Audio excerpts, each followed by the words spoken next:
Hi there. Today we're going to look at these little home batch brewers, little automatic coffee makers. Is one of these better? Does it make better coffee? Is it a more enjoyable experience to use? That's the question we're going to ask here. Now I've got 6 brewers. I wanted 7, but I could only get 6, and I'll talk you through what I've got. First up on the end here, the Technivorm.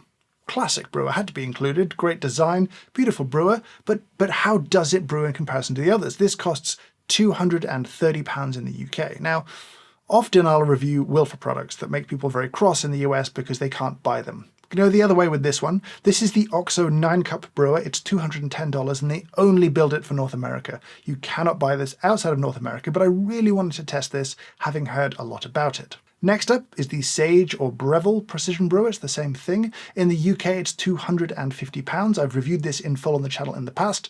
It's back again. Next up is the latest Wilfa brewer. So, you know, the reverse of the OXO. This is available in Europe. It's not available in the US. This is a little bit more expensive at £285.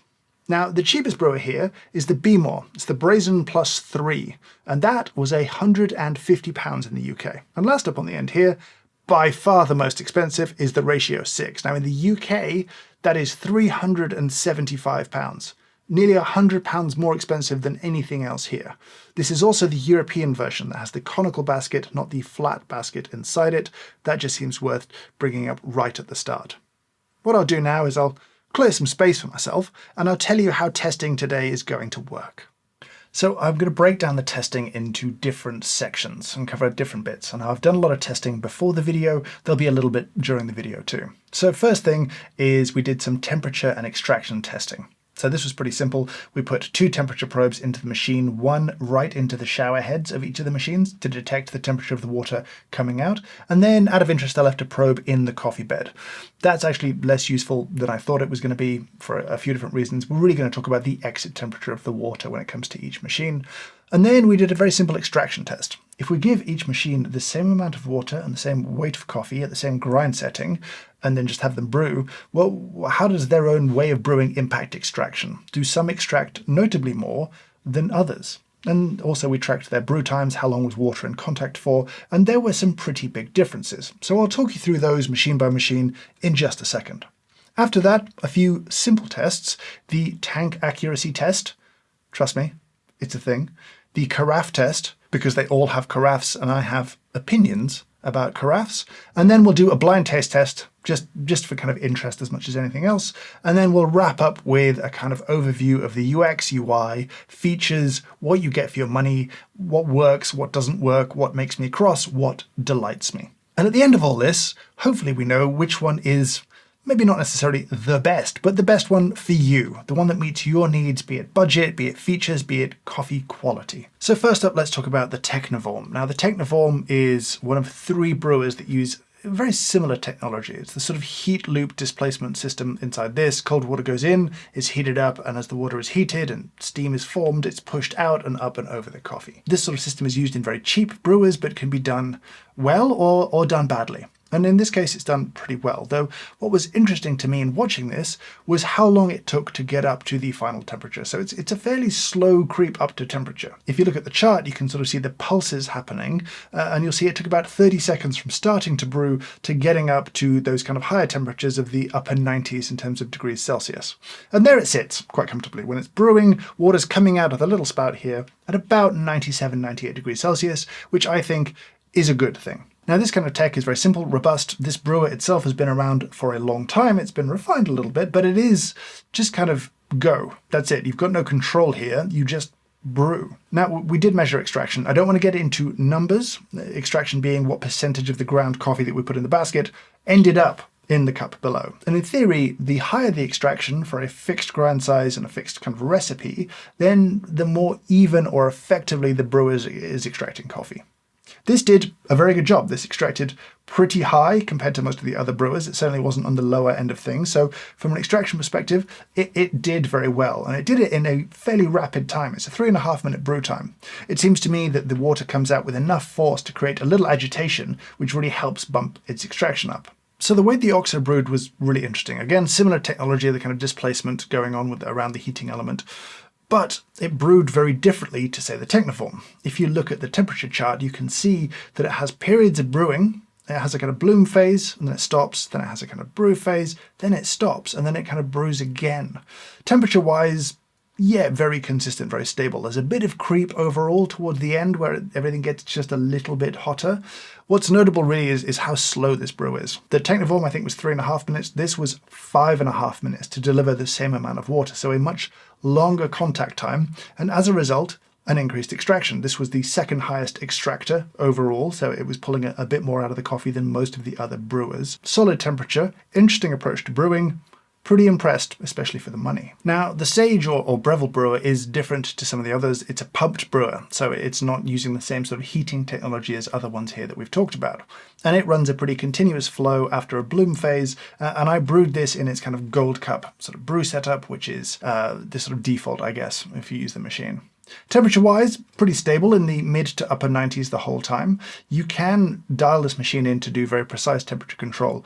I can't, without finding a better way of doing temperature readings than I was, just a probe inside a shower head, confirm how accurate the machine is if you make a 1 degree C temperature adjustment. I suspect you will see an average drop in temperature. Being the fastest brewer of the group, and it was pretty fast, I think just under 3.5 minutes, it had the lowest extraction that I measured of the group. Now, that isn't the end of the world. I might just grind a bit finer for this brewer.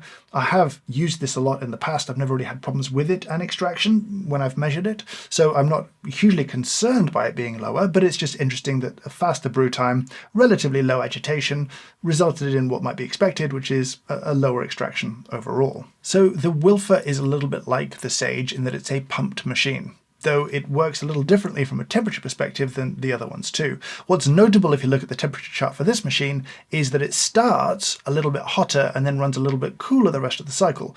That might be considered desirable. At the start you want it to be as hot as possible to get everything up to temperature, and then don't keep it too hot, have that temperature come back a little bit for the bulk of the brew. That's their approach anyway. Now, to note in the extraction testing, there is a flow restrictor at the base of the cone here. I had it set to the 0.75 litre setting that you would in theory use. This is designed to kind of compensate so you can use one grind size and everything. I picked 0.75 because I was using that much water. The brew time overall, again, pretty quick at about 3.5 minutes. The extraction though, that little bit higher. Extracted very nicely, made what I thought was good tasting coffee, but certainly a very solid extraction from the Wilfa. So this brewer, the Brazen, again, has a different technology for heating water, and it's a little bit more kind of brute force. Essentially, you put your water in the top of the machine, your desired amount, put the lid on, close the lid, and then it heats the whole water tank up to your desired temperature. Then it opens a valve and lets it out over the coffee through a spray head. Pretty simple. Now, this was set to 90 degrees C when I did the test, which was the sort of out-of-the-box setting. And what's interesting in my temperature data is that it spiked above 90 C. I suspect this heats until it detects 90 degrees C in the water, but some residual heat in the heating element may cause it to rise above that and overshoot a little bit. So if you look at the temperature chart, you'll see that while it starts quite hot, it does decline towards the end, which is interesting and potentially quite desirable. It's a little bit slower as a brewer, around 4 minutes to brew, 750 grams of water, and the extraction, solid. So last up is the ratio, and this was interesting. This uses that kind of, again, that displacement technology. There's no pump in here powering the water over the coffee. So it brews quite gently. Temperature-wise, pretty impressive. It does a bloom phase at the start that you can see in the temperature data, and then once it's brewing, it brews at a pretty consistent flow and a very consistent temperature. When it came to extraction, this actually came out higher than any of the other brewers, which was interesting. Not by much, not I think in a significant way, but it is at the top end when it comes to extraction, which is notable. What's interesting about this is that the brew time overall was actually relatively slow. It was 4.5 minutes, so not the slowest of all the brewers, but still relatively slow. But seemingly there's enough agitation, despite the slow flow, that you do get that bump in extraction. So overall, a very good brewer on a technical level. I should note now, actually, this little piece here, there's a piece right at the top of the brew basket that's designed to maintain temperature. It looks like that really does work. Judging by the temperature going on here, judging by the bed temperature that we measured, that's definitely a piece that works. But we'll talk more about that piece a little bit later on. This next one's kind of a weird one, but I think it's actually really important. When you fill the water in the tank to the line that says 750 mils. Is it accurate? Because I've felt in the past with some brewers, I've weighed my water, because I'm a bit weird, and I poured it in and it hasn't matched up. I took each brewer, placed it empty, not entirely empty, there's still water inside the system, but no water in the tank. I placed it on the brewer and I filled to the respective lines and I saw what weight of water it required to get there. And on 4 of the 6 brewers, those lines matched up perfectly. So on the OXO it was accurate, on the Technivorm it was accurate, on the Wilfa it was accurate, and on the Behmor it was accurate. 2 brewers, however, were quite shockingly out. And that was the Sage brewer and the ratio. I noticed pretty quickly that these were out, and so I did multiple measurements to see what was going on. So I'll start with the Sage brewer, and I'll tell you what the line said and what weight of water we got. So at 450, we got 510 grams of water. At 600, it needed 690 grams of water to fill. To get to the 900 line, I needed 1,020 grams of water to do that, and to get to the 1,200 line, I needed 1,320 grams. That is 10% out, and that is unacceptable. Similarly, for the ratio, that has cup lines, right? 2, 4, 6, 8. To get to the first 2-cup line took 470 grams of water, so a cup apparently is 235 grams of water. But if we double that and go to 4 cups, well, that took 815 grams. So a cup goes from 235 down to just under 204. The 6-cup line took 1,100 grams, which is about 183 grams per cup of water, a little bit more shrinkage again. And then to get to the 8-cup line was 1,370 grams, which meant your average cup size was down to like 171. So your cup goes from being 171 grams to 235 grams of water, depending on which cup line you use. It does really bother me, and it doesn't set you up for success in the morning if you're trying to use the guidance that they give you to fill the brewer.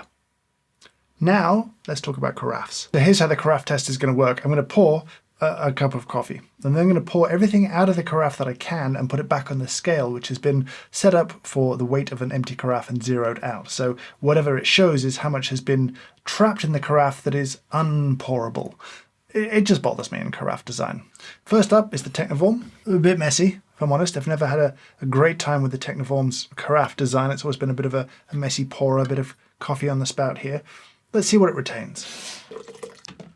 1 gram.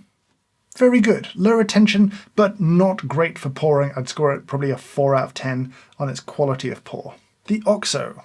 Ooh, very good. Very good pour. Oh, no, little drip down the front. Loses some points there. It's just messy and annoying.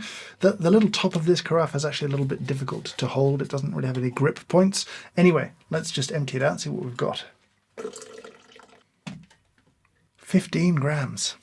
Dinged for some points there. Poured very nicely, not perfectly, but very nicely, but 15 grams of retained coffee is quite annoying. Pouring with the Sage carafe. Very good pour. Nice, controlled, no drips. Very good. What's left? 14 grams of retained coffee. Again, just annoying. That's just like annoying as an amount. So the Wilfa is the only one that doesn't have a thermal carafe. It's a glass carafe, which makes people feel a certain way. How does it pour? Very well. How does it do for retention? A gram.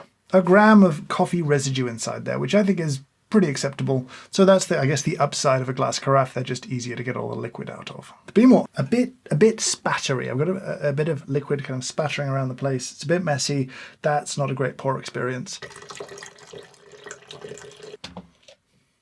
Retention is actually only 2 grams in this carafe, but it really needs a good shake, and you need to kind of backwards and forwards it a little bit, which is not ideal. So the Ratio's carafe has a lot going on, and I've had some issues with it. Here you've got a button that lifts a little stopper in the exit spout, and that seems nice in principle, but I've had issues with the stopper not seating properly when it goes up and down, and that's caused problems. This is actually the second attempt of filming this one section because I had an issue with the carafe. Let's start again. Anyway. It doesn't pour very well.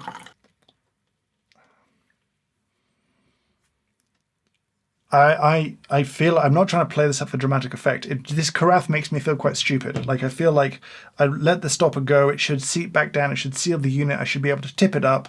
And yet, you know, having had this in white for a while and used it a fair bit, I've never managed to pour without some coffee running down the front of this. It's not usually this bad. This is, it feels unfair, and I'm not trying to, make it seem like a worse problem than it is, but I have repeatedly had issues with the design of this carafe and the neatness of its pouring, and I just want to flag it. And I haven't seen that talked about in many other reviews, but it has been an issue for me, and it might just be one bad lid, but it's definitely an issue so far. 6 grams of retained liquid, which isn't that bad, but getting all the liquid out was not particularly easy. So now we'll do a quick blind tasting. I don't want to put too much stock in this. It's just mostly for interest, and I feel like you'd all be mad if I didn't taste the coffee from all of them side by side. So I'm just gonna have a quick taste, see where we're at. You get one slurp.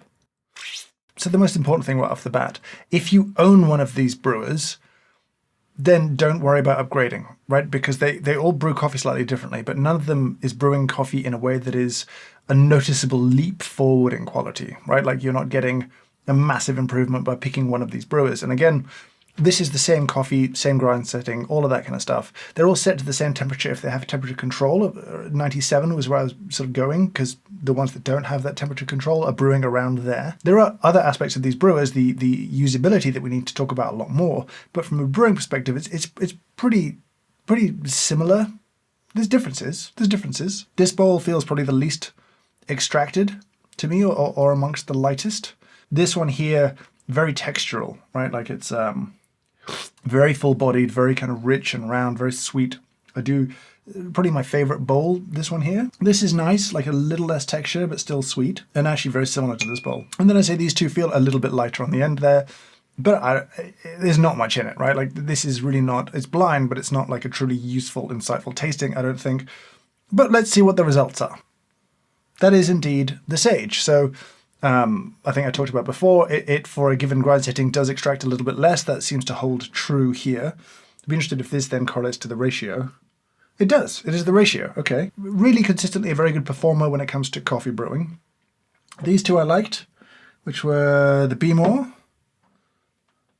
and the Wilfa. And then this would be the old Mocha Master and the OXO over on the end here, also performing very well. I have no real complaints about the way that these brewers brew, but an interesting opportunity to taste side by side. And I don't really know why the Sage extracts a little bit less for a given grind setting, and the ratio extracts a bit more, but that does seem to hold true across multiple tests and tastings and that kind of stuff. So let's start wrapping up these brewers, right? I'll give you some overview thoughts, take out the last few little details on them and talk about those too.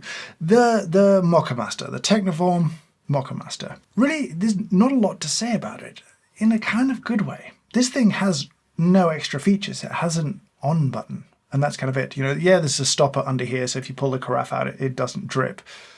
But that's really it. And yeah, it is outshone from a features perspective by a number of the other brewers who do all sorts of fancy things. They have more control, more options, more settings, more stuff. This doesn't. When it comes to brewing coffee, yes, technically, other brewers are more temperature stable, extracting a little bit more from the coffee. But I like the coffee this thing makes. I've liked it for a long time. It makes nice coffee. You can do stuff to do a better job with it. There's techniques, that kind of stuff. Maybe we'll talk about that one day. But buying this feels like an emotional decision rather than a highly logical decision. You buy this because you love how it looks, you love how it feels. At £230, there's a little brand tax there. But it's an old company. They built a lot of these things, and they have a great reputation still. And so while it is in the middle of the pack for pricing or features or all that kind of stuff, it is a solid, reliable performer. It's highly likable. It looks great. And I wouldn't have an issue recommending one if you liked the look and feel of it and it was something you wanted to own. So the OXO, the 9-cup brewer. I'm very glad I got to test this. I'd heard a lot of good things about what they're doing in coffee as a company. And this was definitely interesting, enjoyable, and a contender in this particular grouping. Now, all product design involves compromise, right? You've got to compromise somewhere, otherwise everything you build would be expensive and beautiful and unaffordable by almost everybody. What's important is to compromise in the right places. And I feel like they've done a good job with that here, right? With this brewer, it feels metal where you want it to feel metal, but they're using plastic in other places. I think the design is nice. In terms of features, it does the barest of minimums. It's got a clock, and therefore you can set it to brew at a certain time in the morning. That's a nice thing. And you've also got 2 settings depending on how much coffee you're making. So like 2 to 5 cups or 5 to 9 cups, it will brew a little differently in terms of how it delivers water in those things. And that's really it. It's $210, which I think is actually a very fair price. You get a lot of good quality brewing. It brews well, it's temperature stable, it extracts well. It's quite slow, but if you're having it come on for you at a certain time, you can account for that. The little dial is the cheapest part of it in terms of feel. Like if I was to nitpick, this isn't a beautiful dial. It feels a little loose. Compared to everything else, it just doesn't feel wonderful, and it kind of betrays a little bit of the compromise in terms of materials in the machine. But the coffee's good. And that's probably the most important thing. So I think if you are a little budget constrained and you're in North America, this is definitely worth considering. I think you get a lot of bang for your buck. You get everything you need and kind of nothing more. I don't mind that there's no temperature control on this. It's nice to have, but it's not essential. It makes nice coffee. So overall, I'm a little bit impressed with this. I think it's a good brewer. So the Sage or Breville Precision Brewer, I have made a whole video about this before. It's linked in the description if you want to check that out. So I'm not going to rehash the whole thing, but it's a very Sage product, a very Breville product. There's just a ton of features crammed into this thing. It's a conical and a flatbed brewer, but I'd recommend the conical. You can adjust brew temperatures, you can adjust bloom time, bloom volumes, flow rates, all of these kind of things. You can have Gold Cup brewing presets, or you can have your brew presets. It's got a timer, it'll come on first thing in the morning. The list goes on. It's a good brewer. I've had good results from it. It's interesting to me that compared to others, it extracts less from the same grounds, but I'd always just dialed in my grind setting to get what I needed to with the brewer when I've used it. So that's kind of interesting. One thing seems to be true is that the European version of this has more features than the US one. That seems entirely weird to me. I don't really understand it. And I don't understand why they can't get the markings on a water tank right. That's just really weird to me too. So it's not a perfect brewer, but it is a good, solid, reliable one, packed full of features, and I think is very good value for money. The Wilfa, I think, looks great. It's striking, it's beautiful, it feels minimalist. There's a lot about its design to like if this kind of thing appeals to you. If it doesn't, then you'll just hate it, and that's okay. Points to Wilfa for being the only ones to do this. Why is that so hard? Why can't I have a detachable water tank? They can do it. Why can't everyone else do it? Because I love detaching the tank, take it, fill it. If you've got good tap water, life is easy. Often these things are under kitchen cabinets. I don't want to, maneuver a jug under there. It's just awkward. This is nice. That the tank is accurate is nice. That it tells you how much coffee it recommends, and that I agree is nice. So that big win. The hot plate / glass carafe thing is much more contentious. Now, in reviews of, let's say, the Sage in the past, a lot of people have complained that brewing into a thermal carafe actually takes too much heat out of the coffee, and they hate that the first cup they get is not hot enough. I've never had that problem, but people do. And that's kind of confusing to me. But it is a thing that people repeatedly say. This does fix that problem. But know that heating your coffee for a prolonged period of time will make it taste worse. So I don't recommend that for a kind of long-term storage, but at least those first few cups will be piping hot. One small complaint about the brewer is that this cone here hangs on the central thing, and actually getting it on and off, it's not beautiful. Like, it's a touch awkward. I know I did that quite easily then, but you can find yourself kind of searching for the little hook to get it in, and that's not my favorite part of this brewer. There's no settings or adjustments here outside of the little collar here, which is a flow restrictor underneath the cone. There's just an on-off button. And again, if you like that, you like that. If you want more, you'll be frustrated. For the money, I might have hoped for a little bit more. Maybe that's temperature control. Maybe that's an auto start or kind of timer function in there. But something for the money I feel would be justified, because it is expensive, right? It is expensive for a brewer, but it is a kind of design piece that brews great coffee. So the Brazen is a very different feeling brewer to all of the others. It is unconventional in comparison. It is big. It feels big and unwieldy, and if I'm honest, for me personally, it's not my favorite design of the brewers here. Like, I find the kind of shaping, styling, the lines on it, they're just not for me. I would have gone with a kind of cleaner thing with less lines, less shapes, less textures, less stuff going on.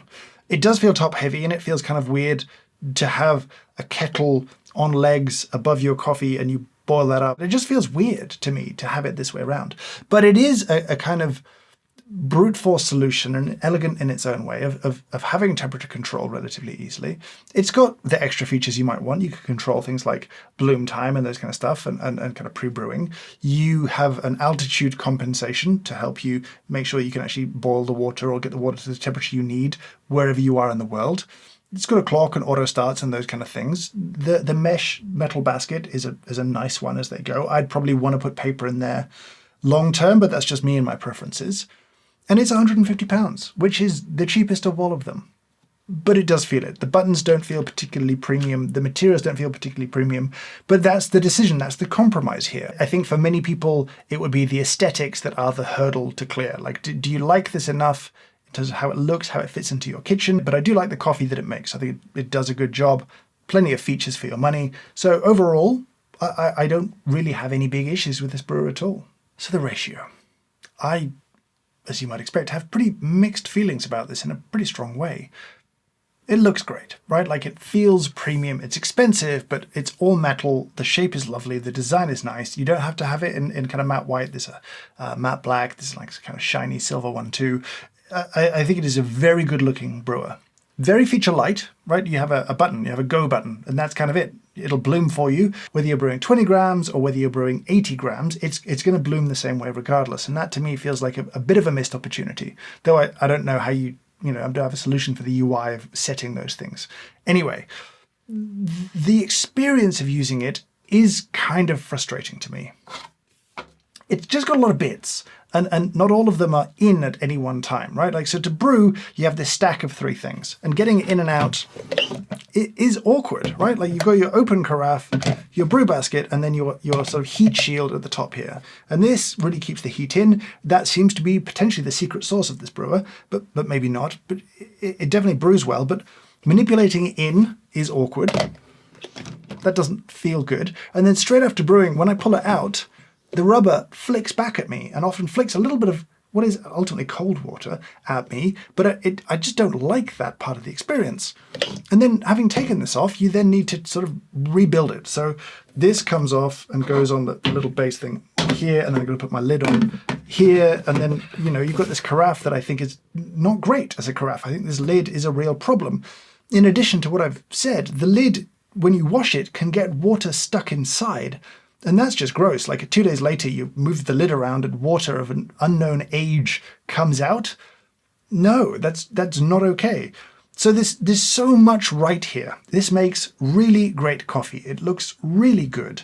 But for me, it falls down in a couple of areas that, as someone who reviews things, kind of winds me up maybe more than it does other people. Like I said, I've watched lots of reviews of this brewer, and people aren't mad about the same things that I'm mad about, which means either I'm having an unusually bad time or other people just don't think about this stuff the same way. And it's hard to know which is which, ultimately, right? So I like this brewer, but I also have some substantial issues with this brewer. In the UK, I think it's a bit more expensive comparatively than it is in the US, which maybe hurts a bit more to have it at £375. But like I said, I don't feel like it's been compromised in terms of its materials or construction or performance or those things. And honestly, I feel like the tweaks and fixes to this are relatively simple. I don't think I'm ever going to love the stack of 3 things to slide in, but I think you could definitely fix the lid of this carafe and have a better experience. And that would be, for me, an actual massive improvement in the overall experience. I do feel a bit like I've picked on this brewer more than the others, but it's just doubly frustrating when it performs so well and then falls down in these little places that are, for me, kind of issues. With all of that out of the way, let's move to recommendations. I feel like when you're shopping for one of these things, you're kind of looking at either the best quality coffee from something, the best looking, the best kind of design experience, or the kind of best bang for buck. And I would say on the last one, the best value for money for me probably is the OXO, actually. I think at $210, it does lots, it makes nice coffee, big capacity. I think that's great value, and I can't imagine spending $210 in a better way to get a cup of coffee in the morning from an automated brewer. If your goal is quality of extraction and nothing else, then I would say the ratio, certainly the Wilfa, the Behmor, actually, probably all of them are all in contention.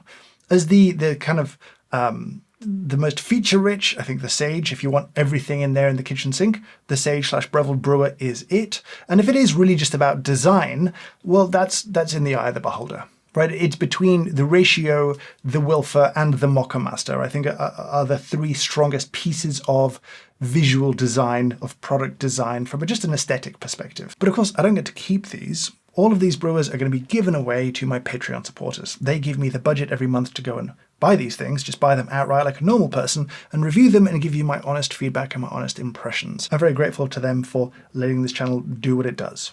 But now I want to hear from you down in the comments below, especially if you have one of these brewers. Is there an aspect to it that I've missed? Is there a flaw that you found that I've missed? Is there something you loved that I didn't talk about? Are you thinking about upgrading? What matters to you the most in a coffee brewer?